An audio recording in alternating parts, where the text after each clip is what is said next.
Milí bratia, milé sestry, Ježišovi Kristovi, milí priatelia, pozdravujem vás a prihováram sa k vám túto dnešnú nedeľu textom, ktorý máme dnes podľa sprievodcu čitateľa Biblie, a to starozákonný text z prvej knihy Samuelovej z 22. kapitoly, ktorý hovorí o Dávidovi, ktorý sa ocitá v ťažkých chvíľach a ťažkých životných situáciách. Poďme sa teda spoločne s Božou pomocou zamýšľať nad tým, čo Boh aj skrze tento biblický text hovorí a čím prehovára do našich životov a do tých našich životných situácií. V prvej knihe Samuelovej, 22. kapitole, čítame o tom, ako je Dávid na úteku, ako uteká pred Saulom, ktorý ho prenasleduje a chce ho zabiť. Dávid, Boží vyvolený kráľ, ktorého Samuel pomazal, sa ocitá na úteku pred Saulom a nachádza útočisko v jaskyni Adulám. Predtým, ako sa sem dostal, zažil slávu, keď v kráľovom vojsku porazil Goliáša a stal sa hrdinom Izraela. Teraz však sa nachádza na pokraji zúfalstva. Pretože Saul, ktorý je ešte stále kráľom nad Izraelom, žiarli na jeho úspech a chce ho zabiť.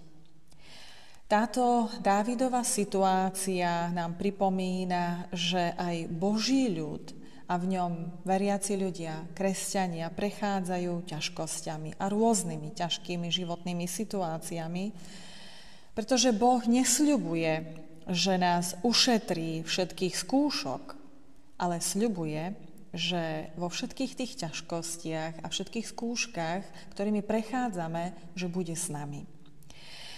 Dávid teda nachádza útočisko v jaskyni a tam za ním prichádzajú jeho blízky, jeho rodina, skupina mužov, ktorí sú v tiesni. No práve títo ľudia sa stávajú základom Dávidovej družiny, Dávidovho vojska. A aj tu môžeme vidieť, ako si Boh často vyberá to, čo je slabé a to, čo je odmietané, aby ukázal svoju moc. Potom čítame v texte ďalej, že Dávid sa stará o svojich blízkych, o svoju rodinu, aby boli v bezpečí a aj v ťažkých chvíľach nezabúda na nich. A zároveň hovorí: kým nezistím, čo Boh so mnou zamýšľa. To hovorí moabskému kráľovi, ktorého prosí: dovoľ, aby môj otec a matka zostali u vás, kým nezistím, čo Boh so mnou zamýšľa. Tieto slová, keď Dávid hovorí, kým nezistím, čo Boh so mnou zamýšľa, odrážajú jeho hlbokú dôveru v Boha. Aj keď nevie, čo ho čaká, Dávid sa spolieha na Božie milostivé vedenie. Aj v čase neistoty teda môžeme dôverovať a máme dôverovať Bohu, že Boh má plán aj pre ten náš život. Ďalej čítame v texte, že k Dávidovi prichádza prorok Gád, ktorý mu hovorí: nezostávaj v úkryte, choď a vráť sa do judskej krajiny. Dávid teda odišiel a prišiel do Cherešského lesa. Dávid by možno rád zostal v bezpečí jaskyne, ale Boh mu dáva pokyn, aby šiel späť do Judska, do nebezpečnejšieho prostredia. Dávid poslúcha, aj keď sa to môže zdať nelogické. A toto je ukážka jeho viery a jeho poslušnosti voči Božiemu slovu. Boh aj nás niekedy vedie na miesta, ktoré nie sú pohodlné, a my by sme radi zostali tam, kde si myslíme, že sme viac v bezpečí, v úkryte, ale keď poslúchneme Božie slovo a keď sa necháme Bohom viesť a keď nás vedie aj na tie miesta, ktoré nie sú príliš pohodlné a do situácií, ktoré nie sú pre nás pohodlné, tak práve tam zažívame aj my jeho veľkú moc. Saul, ktorý je ešte stále kráľom nad Izraelom, je posadnutý túžbou zabiť Dávida. Začína vidieť zradu všade okolo seba a toho vedie k strašnému činu. Saulov hnev je poháňaný jeho strachom, že mu Dávid vezme kráľovstvo. A tento strach o moc zaslepuje a vedie k hrozným činom. U Saula vidíme, ako sa nechá ovládať svojimi negatívnymi emóciami, čo ho vlastne doháňa k tomu, že necháva, aby Doeg Edomský, Saulov sluha, aby vykonal jeho príkaz, a tak Doeg Edomský, tento Saulov sluha, vykonáva jeho rozkaz Saulov a zabíja 85 kňazov, ktorí pomohli Dávidovi. Tento hrozný čin ukazuje, táto tragédia ukazuje, aké dôsledky môže mať zneužitie moci. Aké dôsledky malo zneužitie moci v dejinách a nie je tomu výnimkou ani náš dnešný svet. Aj v dnešnom svete sme stále svedkami toho, aké hrozné následky môže mať práve toto zneužitie moci. Ale aj keď sa zdá, že zlo víťazí, Boh je nad tým všetkým, pretože je všemohúci Boh a Boh je ten, ktorý má posledné slovo.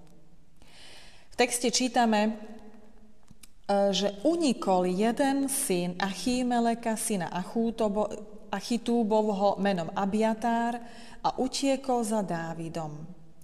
Abiatár Dávidovi oznámil, že Saul dal zabiť kňazov hospodinových. Dávid povedal Abiatárovi, zostaň so mnou a neboj sa. Ten, kto hľadá môj život, hľadá aj tvoj. Ty budeš pri mne v bezpečí. Aj keď Saul týmto hrozným činom urobil to, že vyvraždil nóbske kňazstvo, Boh zachováva svoj plán. Abiatár jediný, ktorý prežíva, prichádza k Dávidovi a to, čo Dávid hovorí tomuto Abiatárovi, Dávid prijíma Abiatárovú zodpovednosť a ponúka mu ochranu a tým, čo robí a čo hovorí, reflektuje na Pána Ježiša, na Kristov charakter, ako na ochrancu a ako na pastiera. Boh totiž neopúšťa svoj ľud a neopúšťa ho ani v ťažkých časoch, ani v časoch takejto hroznej tragédie. A aj my všetci sme pozvaní k tomu, aby sme sa stávali takýmito nástrojmi Božej ochrany a útechy aj pre druhých, ktorí sú vôkol nás.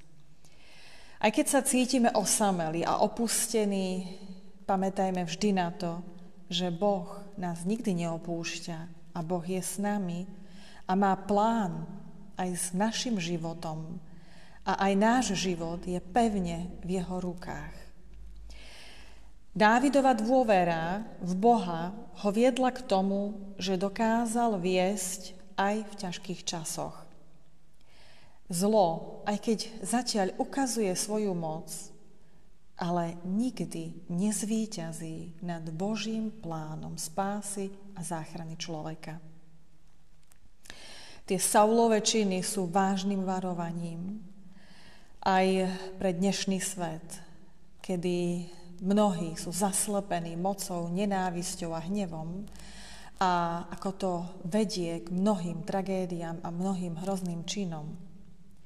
Ale vedzme, že Boh aj dnes má plán so svojím ľudom a s tými, ktorí sa ním nechajú viesť.